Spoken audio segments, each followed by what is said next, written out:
नमस्कार। आइए सुनते हैं सुभद्रा कुमारी चौहान द्वारा लिखी कहानी बड़े घर की बात। फूल सैया के ही दिन फूल और मनोहर में तानातानी हो गई। फूल स्वभाव से ही कम बोलने वाली और लजीली थी। उधर मनोहर एंग्लो इंडियन छोकरियों के साथ सिनेमा थिएटर देख चुके थे। उनकी उच्छृंखलता और उद्दंडता के आदी थे।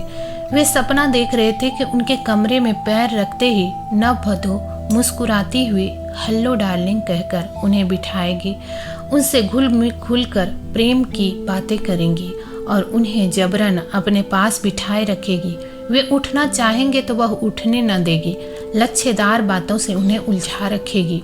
घड़ी के जाते हुए समय को एनिमी कहकर अफसोस करेंगी। ये आशाएं उन्होंने नववधू से इसलिए की थी कि वह मैट्रिक पास थी और उसने अपने छोटे से जीवन के अधिकांश दिन बोर्डिंग हाउस में ही बिताए थे।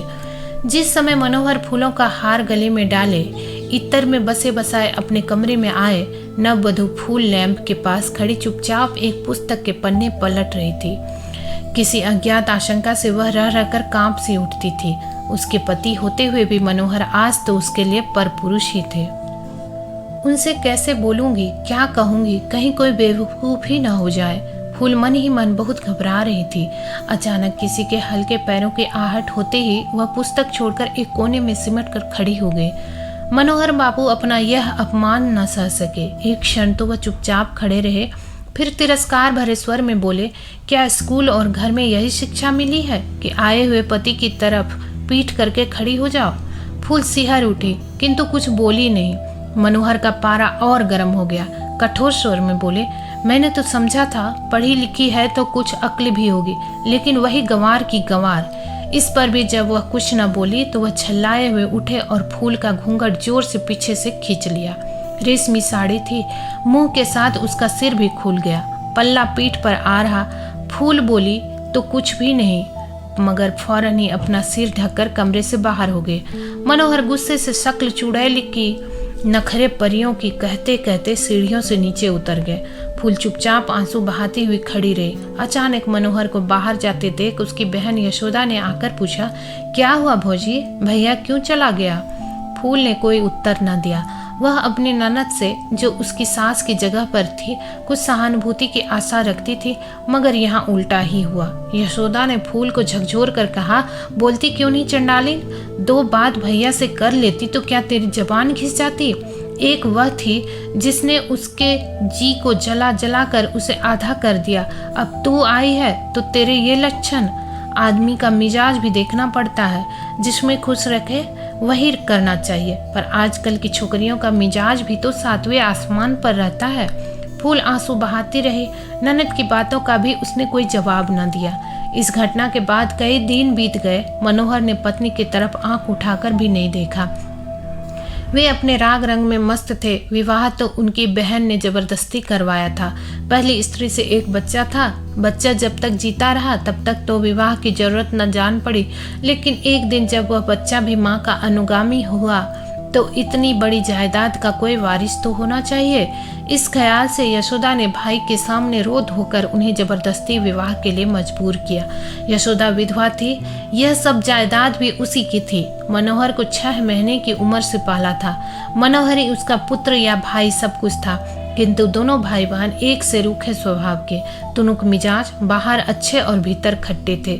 मनोहर की पहली स्त्री कुमुद ने भी जिस दिन से इस देहली के भीतर पैर रखा था, एक दिन भी बिना रोटी खाए ना खाई थी, और इसी प्रकार 6 महीने के बच्चे को छोड़कर एक दिन वह जहर खाकर अपनी जीवन लीला समाप्त कर चली गई।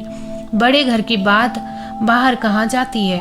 हार्ट फेल हो जाने से मृत्यु हो गई कहकर मामला रफा दफा कर दिया गया। फूल ने भी ये सब बातें सुन ली, मगर अब क्या हो सकता था। उससे सोचा, खैर जैसा जो कुछ है मुझे तो निभाना ही है। अब तो यही मेरे परमेश्वर, मेरे आराध्य और देवता है। किसी तरह उन्हें मनाना चाहिए। मुंह से तो कुछ बोलते हुए उससे लज्जा आती थी और बोलने का कोई अवसर भी ना मिलता था। इसलिए उसने सोचा एक पत्र लिखूं, शायद देवता सीधे हो जाए। वह कागज कलम लेकर बैठी। बहुत सोचने समझने के बाद उसने एक पत्र लिखा, मेरे देवता, कई दिन से मैं सोच रही हूँ कि आपको एक पत्र लिखूं, परंतु क्या लिखूं, कैसे लिखूं, मेरी समझ में नहीं आता। माना कि मैं अपराधिनी हूँ, फिर भी क्या आप मुझे क्षमा नहीं कर सकते? भूल तो मनुष्य से हो ही जाती है। मुझसे भूल हुई और बड़ी भारी भूल हुई। मैंने आपके कोमल हृदय को दुखाया, आपका अपमान किया, आपकी पूजा में त्रुटि की, देवता का सम्मान न कर सकी, न जाने किस अहंकार में, किस मद में बावली हो गए। किंतु आप तो क्षमा कर सकते हैं। मुझे अपने चरणों की सेवा का अवसर दीजिए। मेरी त्रुटियों को भूल जाइए। मैं आपके चरणों पर सिर झुका आपसे यही वरदान मांगती हूँ मेरे स्वामी, आपकी अपराधनी फूल। पत्र समाप्त कर ज्यों ही फूल ने पीछे देखा, मनोहर खड़े थे। फिर उसी लज्जा और संकोच ने मामला बिगाड़ा। झट से पत्र के टुकड़े टुकड़े कर फूल दूसरी तरफ खड़ी हो गई। मनोहर की त्योरियां चढ़ गए, उनके सिर से पैर तक आग सी लग गए। फूल के पास पहुंचकर उसे घसीट कर उन्होंने उसका मुंह सामने कर दिया। बोले, किसे पत्र लिख रही थी, सच कहो। फूल का सारा शरीर कांप रहा था, वह कुछ भी न बोल सकी। मनोहर ने उसके कान ऐंठते हुए कहा, बोलो, नहीं तो अभी तुम्हारी हड्डी पसली को तोड़ दूंगा। फूल को भी क्रोध आ गया, उसकी मुद्रा कठोर हो गई। बोली, मैं नहीं बतला सकूंगी, जो कुछ आपको करना हो कर लीजिए। फूल का यह कहना था कि बस मनोहर उसको पीटते चले गए। फूल ने जबान न हिलाई, मगर वह जब तक बेहोश न हो गए मनोहर उसे मारते ही रहे। दूसरे दिन अचानक मोहल्ले भर में यह हवा फैल गई कि मनोहर की दूसरी स्त्री का भी हार्ट फेल हो गया।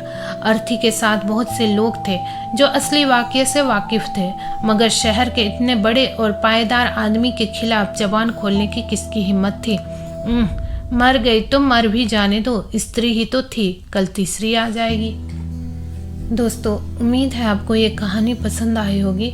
ऐसी ही कहानियाँ सुनने के लिए हमारे चैनल को सब्सक्राइब करें। मिलते हैं अगली वीडियो में, तब तक के लिए आज्ञा दें। धन्यवाद।